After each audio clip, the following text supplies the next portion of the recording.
दोस्तों नमस्कार। आज मैं यह चर्चा करने के लिए जा रहा हूँ कि अभी के समय में अंग क्षेत्र में, चाहे वो बिहार का हो या झारखंड का हो, वहाँ पे कितने नॉन अंगिकन्स कम्युनिटी या फिर एथनिसिटी रहते हैं। और इसके साथ ही मैं ये भी बात करूँगा कि संथाल परगना जो नाम है उससे अंग प्रदेश का क्या ताल्लुक़ है और किस तरीके से, सारी बातें करूँगा। और ये पलायन दूसरे क्षेत्रों से अंग में कब कब हुआ, किस क्षेत्रों से हुआ, किस कारण से हुआ, और किस अभी अंग के किस किस पर्टिकुलर क्षेत्रों में ये कम्युनिटी एथनिसिटीज़ रहती हैं, सब कुछ बात करूँगा। टोटल सब कुछ बताऊँगा। तो इस वीडियो में आप लोग लास्ट तक बने रहें।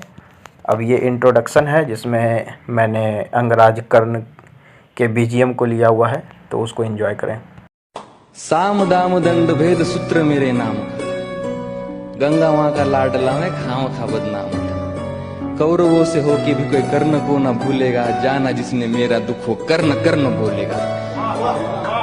भास्कर पिता मेरे हर किरण मेरा सुवर्ण है, वर्ण में अशोक में तू तो खाली वर्ण है। कुरुक्षेत्र की उस मिट्टी में मेरा भी लहू जीर्ण है, देख छान के उस मिट्टी को कण कण में।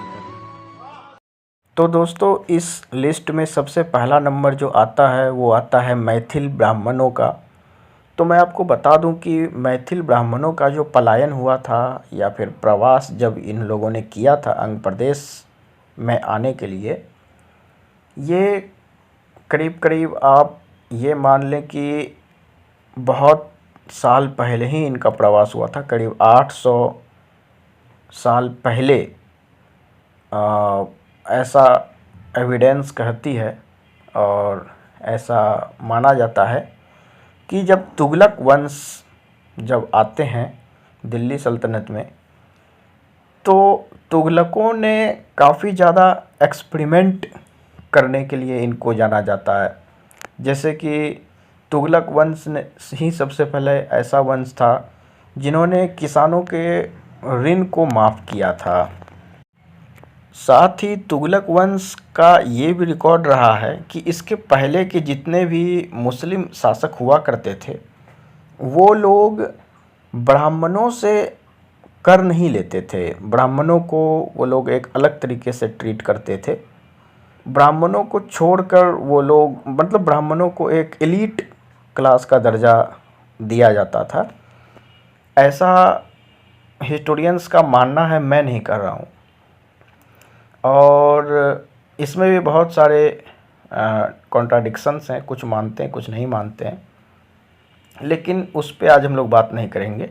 बात हम लोग ये करने के लिए जा रहे हैं कि तुगलक वंश ने ब्राह्मणों के ऊपर जो ये उनको जो एक कंसेशन मिल रही थी, वो भी तुगलकों ने देना बंद कर दिया और ज़बरदस्ती उनसे भी कर लेना शुरू कर दिया। और काफ़ी ज़्यादा अत्याचार मतलब वो लोग करने लगे ब्राह्मणों पर। और ख़ास करके जब वो लोग पूर्व के क्षेत्रों में आए, तो यहाँ पर जो उत्तर बिहार का जो क्षेत्र है मिथिला वाला, और नेपाल का तराई भाग का जो क्षेत्र है, वहाँ पर उन्होंने बहुत ज़्यादा अत्याचार किया मैथिल ब्राह्मणों पर। तो उससे बचने के लिए बहुत सारे मैथिल ब्राह्मण आसपास के क्षेत्रों में प्रवास करना शुरू कर दिए। ऐसा ही सर्व सम्मानित और मतलब कि सबसे ज़्यादा इसी थ्योरी को माना जाता है कि इसी कारण से मैथिल ब्राह्मणों ने पलायन किया होगा। तो उसी में जो आसपास के जो क्षेत्र थे, जैसे कि भोजपुर का क्षेत्र हो गया, फिर आपका अंग का क्षेत्र हो गया, मगध हो गया, ये सब जो आसपास के जो क्षेत्र हैं, वहाँ पे इन्होंने प्रवास काफ़ी किया। और वो उत्तर के क्षेत्रों से वो लोग जो है, मतलब कि एक तरीके से भागने लगे। जब तुगलक वंश थे तो टोटल जगह पर तो उन्हीं का राज था, तो भाग करके क्या फ़ायदा होता। लेकिन कि जब उन्होंने देखा कि यहाँ पे काफ़ी अत्याचार हो रहा है तो भाग के कहीं चला जाया जाए, इस कारण से ऐसा माना जाता है। तो उसी कारण से अभी अंग के क्षेत्रों में और तिरहुत का जो क्षेत्र है, फिर आप पूर्वी उत्तर प्रदेश में देखें, उसके बाद फिर आप ये देखें कि पहले तो इनका प्रवास आसपास के क्षेत्रों में हुआ, लेकिन जब यहाँ पर भी इनको टॉर्चर किया जाने लगा, मैथिल ब्राह्मणों की बात मैं कर रहा हूँ खासकर, तो इसके बाद भी फिर जो है यहाँ पर से भी उनको प्रवास करना पड़ा। तो आप ये देख पा रहे होंगे या फिर आप ये देखते होंगे कि अभी के समय में आपको मैथिल ब्राह्मण ऑल ओवर इंडिया में मिल जाएंगे। जैसे कि जबलपुर में मिल जाएंगे, मध्य प्रदेश के क्षेत्र में, अजमेर में मिल जाएंगे, ब्रज के क्षेत्रों में मिल जाएंगे। तो उतने दूर दूर तक इनको माइग्रेट करना पड़ा, मतलब कि अपनी सुरक्षा के लिए। लेकिन इनका जुड़ाव जो है, मतलब उनका जुड़ाव या फिर इनका जो मूल स्थान है, मूल निवास स्थान है, वो मिथिला ही है। तो ये लोग काफ़ी लॉयल भी रहते हैं। अब मैथिल ब्राह्मण होने के नाते मैथिली भाषा और मैथिली संस्कृति को ये लोग नहीं छोड़े हैं, जो कि बहुत अच्छी बात है, कभी नहीं छोड़ना चाहिए। और लेकिन सबसे ये बात भी होती है कि जहाँ पर आप माइग्रेट करके गए हैं, जहाँ पर आप जिस क्षेत्र ने और जिस भाषा के संस्कृति वाले क्षेत्र ने आपको जगह दिया, आपको रहने के लिए वहाँ पे स्थान दिया, तो उस भाषा और उस संस्कृति का भी आपको सम्मान करना चाहिए। ऐसा नहीं होना चाहिए कि उसी जगह पर आप जो है अपनी भाषा संस्कृति थोपना शुरू कर दें और बताने लगें कि भाई ये तो पूरा मिथिला ही है। ये गलत बात है, ऐसा नहीं होना चाहिए। आप अपनी भाषा संस्कृति को पूरा प्रैक्टिस करिए और सब कुछ करिए, और वहाँ की भाषा संस्कृति का भी आप सम्मान करिए। तो ये पहला है मैथिल ब्राह्मण। दूसरा इसमें आता है संथाल। तो ये काफ़ी एक रोचक चीज़ है कि जो संथाल परगना जो नाम पड़ा है, ये संथाल परगना नाम दिया गया है अंग्रेज़ों के द्वारा। ये परगना सिस्टम जो है, ये झारखंड, बिहार और बंगाल के क्षेत्रों में ये अंग्रेज़ों के द्वारा ही ये सिस्टम शुरू किया गया था, परगना वाला सिस्टम। तो ये संथालों के पहले यहाँ पे ये सारा क्षेत्र अंग का क्षेत्र था, अभी भी अंग का ही क्षेत्र है। और यहाँ पे ये क्षेत्र जो था, यहाँ पे बहुत ही जो पॉपुलेशन डेंसिटी थी वो बहुत कम थी इन क्षेत्रों में। और यहाँ पे अंग प्रदेश के जो मूल पहाड़ी कबीले, मतलब पहाड़ी लोग जो थे वो रहते थे। और छोटे छोटे आप ये कहें कि बहुत सालों पहले जो ऑस्ट्रो एशियाटिक ओरिजिन के जो ओरिजिनल अंगिकंस जो थे, वो सब रहते थे राजमहल की पहाड़ियों में और दुमका वगैरह में। यहाँ पे वो लोग रहते थे, और कुछ बंगालियों का माइग्रेशन भी अंग्रेज़ों के द्वारा करवाया गया था। तो अभी के समय में आप देखेंगे कि ये जो संथाल परगना जो नाम दिया गया है, वो इसलिए दिया गया है क्योंकि यहाँ पे पहले बहुत ज़्यादा जंगल हुआ करते थे, क्योंकि पहाड़ी क्षेत्र था और रहने के लिए उतना ज़्यादा सूटेबल था नहीं। जैसे कि आपका बिहार में थोड़ा प्लेन लैंड है तो थोड़ा सूटेबल है, वहाँ पे पॉपुलेशन डेंसिटी ज़्यादा है। उस तरीके से आज के संथाल परगना में उस तरीके से नहीं थी व्यवस्था क्या, मतलब कि प्लेट्यू रीजन हल्का है, तो वहाँ पे बहुत ज़्यादा घने जंगल थे, पहाड़ियों वाला क्षेत्र था। तो अंग्रेज़ों ने उस जंगल को कटवाने के लिए दूसरे क्षेत्रों से, उड़ीसा और छत्तीसगढ़ वगैरह के दूसरे क्षेत्रों से संथालों को वहाँ पे बसवाना शुरू किया। इन क्षेत्रों में संथालों को यहाँ पे बसाना इनके द्वारा ही किया गया था, अंग्रेज़ों के द्वारा। और चूँकि बंगाली लोग काफ़ी ज़्यादा पहले से ही बंगालियों के टच में थे, अंग्रेज़ वहीं पर से ईस्ट इंडिया कंपनी वगैरह सब कुछ शुरू हुई थी, तो बंगालियों को भी ला करके वो लोग इस क्षेत्र में बसाया करते थे और वो लोग काफ़ी हेल्प करते थे अंग्रेज़ों का, जो है वो इम्पीरियलिस्ट नेचर के जो ईस्ट इंडिया कंपनी बन गई थी, तो उस इम्पीरियलिज़म में बंगालियों का काफ़ी ज़्यादा रोल रहा है। भले ही आप सुभाष चंद्र बोस और तमाम बंगालियों, मतलब देखिए हर सिक्के के दो पहलू होते हैं, तो उसी तरीके से इसको भी आप देख सकते हैं। आप केवल अच्छाई को मत देखिए, केवल खराबी को मत देखिए, देखिए तो दोनों पहलू को देखिए, ये कहना है मेरा। तो उसी क्रम में संथालियों को जब बसाया जाने लगा तो फिर ये पूरा एक ट्राइबल लैंड बन गया कि ये पूरा आदिवासियों का करके वो पूरा बन गया। जबकि आपको संथाल केवल झारखंड में ही नहीं मिलेंगे, संथाल परगना में और भी जगहों पे आपको संथाल मिल जाएंगे। और उसके बाद फिर ये जो सरनाइज़म जो है, जो कि रांची वगैरह के क्षेत्रों में, जो south Jharkhand, south east Jharkhand में जो सरनाइज़म का जो एक कॉन्सेप्ट है, ये वहाँ के ओरिजिनल ट्राइबल्स हैं, वहाँ के ये लोग ओरिजिनल ट्राइबल्स हैं, मतलब वहाँ पे ये ओरिजिनल ट्राइबल्स हैं जो कि वहाँ पे रह रहे हैं, जो सरनाइज़म को प्रैक्टिस करते हैं।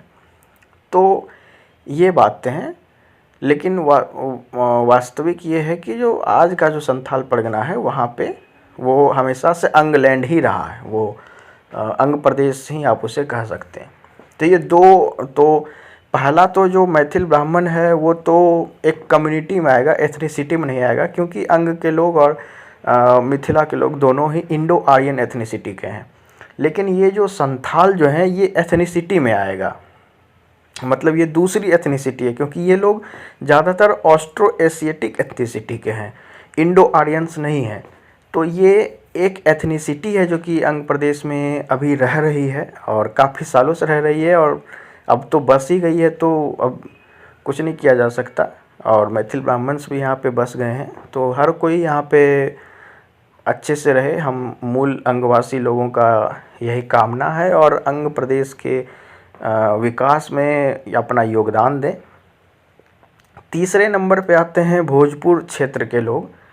तो आप जब, मैं आपको बता देता हूँ कि जब आप पश्चिम से, मतलब पटना से मुंगेर, लखीसराय मुंगेर होते हुए भागलपुर की ओर बढ़ेंगे तो आपको सुल्तानगंज का जो क्षेत्र है वहाँ पे, फिर आपको कटिहार में भी बहुत सारे जगहों पे, खगड़िया में और भागलपुर के पीरपैंती कहलगांव वाले क्षेत्रों में आपको यहाँ पे बहुत ज़्यादा भोजपुरिया लोग मिलेंगे जो कि भोजपुरी भाषा बोलते हैं। तो इन लोगों का माइग्रेशन उतना पहले तो नहीं हुआ जितना मैथिल ब्राह्मणों का हुआ है। इन लोगों का माइग्रेशन भी अंग्रेज़ों के टाइम पे ही हुआ है, दिल्ली सल्तनत के टाइम पे नहीं हुआ। ये अंग्रेज़ों के टाइम के लगभग कुछ समय में हुआ है, जिस समय जॉर्ज फिफ्थ लोग थे, उसके मतलब 1860 के आसपास मान सकते हैं कि इन लोगों का माइग्रेशन 1860 टू 1870 मान सकते हैं। 1857 के रिवोल्ट के बाद हुआ है, आप ये मान सकते हैं। वहाँ पर से इन लोगों का माइग्रेशन जो है यहाँ पे हुआ है। और आप जब भागलपुर में जब आप आएंगे तो आप देखेंगे कि काफ़ी ज़्यादा एक आपको डाइवर्स देखने को मिलेगा कि जो भोजपुरिया स्पीकिंग लोग हैं वो पहले तो इन्होंने मतलब कि भागलपुर के आउटस्कर्ट्स में रहा करते थे ये।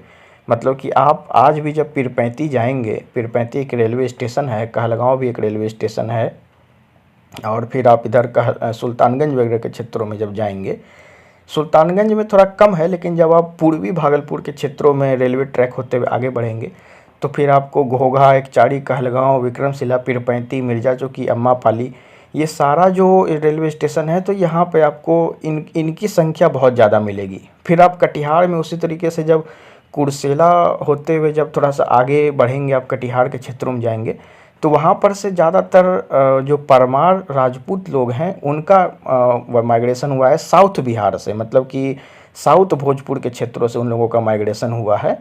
तो वो लोग ज़्यादातर राजपूत हैं, और जो इधर जो आए हैं मतलब कि वो लोग ज़्यादातर नॉर्थ बिहार से भी आए हैं, साउथ बिहार के भोजपुर रीजन से भी आए हैं। तो उससे मतलब नहीं है कि कौन नॉर्थ भोजपुर से आया कौन साउथ भोजपुर से आया है, बस ये है कि वो लोग भोजपुरी कम्युनिटी हैं, वो लोग भोजपुरी बोलते हैं और ये लोग भी काफ़ी अच्छे संख्या में हैं। और अब तो ये लोग जो है प्रॉपर सिटी में बस गए हैं। बहुत सारे लोगों को मैं भी जानता हूँ, ऐसे बहुत सारे लोग हैं जो कि जो है पहले मतलब कि पीरपैंती के किसी गांव में रहा करते थे।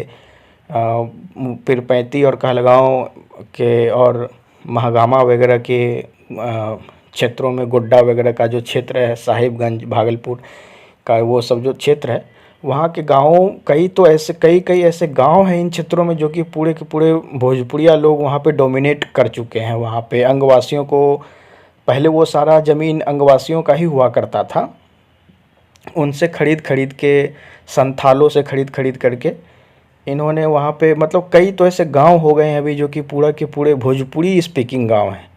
तो वहाँ जब आप जाएंगे तो आपको लगेगा ही नहीं कि वो अंग लैंड है, अंग प्रदेश है, आपको लगेगा कि आप जो है भोजपुर क्षेत्र में आ गए हैं। तो पूरे के पूरे गांव ही वहाँ पे हैं। हालांकि अब वहाँ पे काफ़ी ज़्यादा मतलब कि इंटरमिंगल होते जा रहे हैं लोग, वहाँ पे अंगिका स्पीकिंग के लोग अब फिर से वहाँ पे अपने वर्चस्व को बढ़ा रहे हैं और होना भी यही चाहिए, क्योंकि जब किसी दूसरे क्षेत्र पर किसी दूसरी कम्युनिटी के लोग हावी होने लगते हैं तो वो उस मूल निवासी का जो क्षेत्र होता है वो ही ख़त्म होने लग जाता है। तो मेरा दायित्व बनता है अपने मातृभूमि के प्रति ये बताने का कि कितने ऐसे कम्युनिटी हैं, कितने ऐसे एथनिसिटी हैं जो कि अभी वर्तमान में अंग प्रदेश में रह रहे हैं, लेकिन इन लोगों का ताल्लुक अंग प्रदेश या फिर अंग के इतिहास से नहीं है। ये लोग कहीं दूसरे जगह से माइग्रेट करके आ करके यहाँ पर बसे हुए हैं और वर्तमान में इनकी तीसरी या चौथी पीढ़ी अभी यहाँ पे रह रही है। तो मैं अब आपको ये बताता हूँ कि इन सभी नॉन अंगिकन्स कम्युनिटी को आप किस तरीके से फाइंड आउट कर सकते हैं।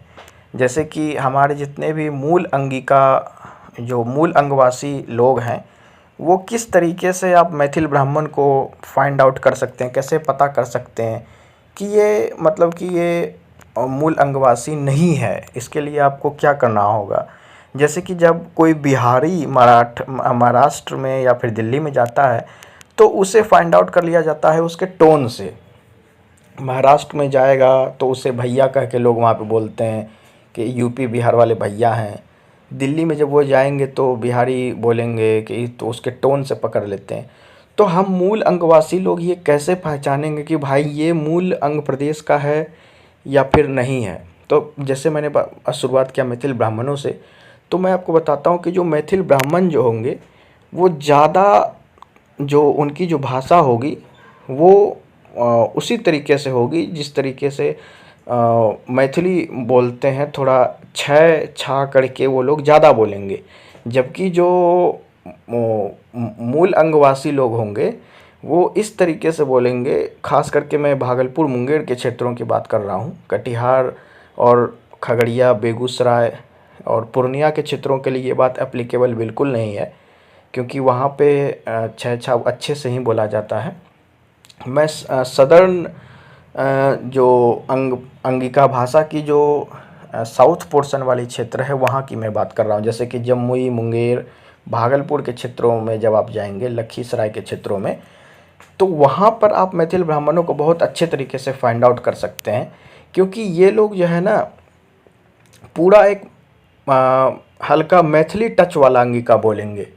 जबकि जो यहाँ के नेटिव लोग हैं, मूल निवासी लोग हैं, वो इस तरीके से बोलेंगे। जैसे कि एक मैं आपको एग्जांपल देके बताता हूँ कि जैसे कि कोई मैथिल ब्राह्मण इस तरीके से बोलेगा की करी रहल छो, या फिर की करी रहल छो। यहाँ पे छौ में छौ बोलेंगे, छौ। जबकि जो मूल अंगवासी लोग होंगे वो ये कहेंगे की करी रहल छही, की करी रहल छहो, की करी रहल छही, की करी रहल छही गे, इस तरीके से बोलेंगे। तो इस तरीके से आप एक फाइंड आउट कर सकते हैं। हालांकि ये बहुत ज़्यादा अभी के समय में तो उतना ज़्यादा सूटेबल नहीं है, क्योंकि ज़्यादातर लोग बाहर में बिहारी हिंदी का ही प्रयोग करते हैं, लेकिन एक नॉर्मल मैं आपको बता रहा हूँ कि इस तरीके से आप फाइंड आउट कर सकते हैं। लास्ट में छहो, छही, छही इस तरीके से बोलेंगे। जो मैथिल ब्राह्मण लोग बोलेंगे वो ह का उच्चारण लास्ट में नहीं करेंगे, तो क्योंकि वो लोग अपनी भाषा संस्कृति लेकर के होते हुए आ रहे हैं, तो थोड़ा एक इंटरमिंगल हो गया है। इतना डेप्थ में आपको आंध्र प्रदेश के बारे में कोई नहीं बताएगा, मैं तो बिल्कुल ग्राउंड रियलिटी ही आप लोगों को बता देता हूँ। संथाल लोगों को फाइंड आउट करने का सिंपल सा है कि उनका तो बॉडी स्ट्रक्चर ही अलग रहता है, तो वो देख करके ही आप लोग समझ जाएंगे। मैं यहाँ पे कुछ कहूँगा नहीं तो लोग मुझे रेसिस्ट करने लगेंगे। तीसरा है कि भोजपुरी लोगों को कैसे फाइंड आउट किया जाए। तो इन लोगों को फाइंड आउट करने का सबसे सिंपल सा तरीका ये है कि इनके भाषा से आप इनको पहचान सकते हैं कि ये लोग अपने में बात करेंगे तो भोजपुरी में बात करेंगे। तो आप इनको उस तरीके से फाइंड आउट कर सकते हैं कि भाई जब ये आंध्र प्रदेश है, यहाँ की भाषा अंगिका है, और ये भोजपुरी अपने में जब ये भोजपुरी बोल रहा है किसी के साथ फ़ोन पे, तो या फिर तो ये भोजपुरिया होगा। यही हो सकता है इनको फाइंड आउट करने का। तो यही सब है कि इनको फाइंड आउट किया जा सकता है। इसको आप लोग गलत परिप्रेक्ष्य में ना ले लें कि भाई ये क्यों फाइंड आउट करने के लिए बोल रहा है। फाइंड आउट इस तरीके फाइंड आउट मैं इसलिए बोल रहा हूँ ताकि कल को आप लोग अपने हितों की सुरक्षा कर सकें, अपने मूल्यों की, अपने हितों की और अपने मातृभूमि की रक्षा कर सकें कि भाई कहीं मतलब अंग्रेज़ों वाला हाल ना हो। इसलिए मैं अपने अंग प्रदेश और अंगवासियों को जगा रहा हूँ। तो इसी के साथ मैं इस वीडियो को समाप्त करता हूँ। आशा करता हूँ ये वीडियो आप लोगों को बहुत ज़्यादा पसंद आया होगा। इसको लाइक करें, शेयर करें, सब्सक्राइब करें। और बाकी जो लोग डिसलाइक करते हैं, जो लोग हेट कमेंट करते हैं, उनके लिए तो सबसे काफ़ी सालों से मैं एक ही रिप्लाई देते आ रहा हूँ, उनको पता ही है। जय हिंद, जय भागलपुर, जय अंग प्रदेश, अंगिका भाषा जिंदाबाद।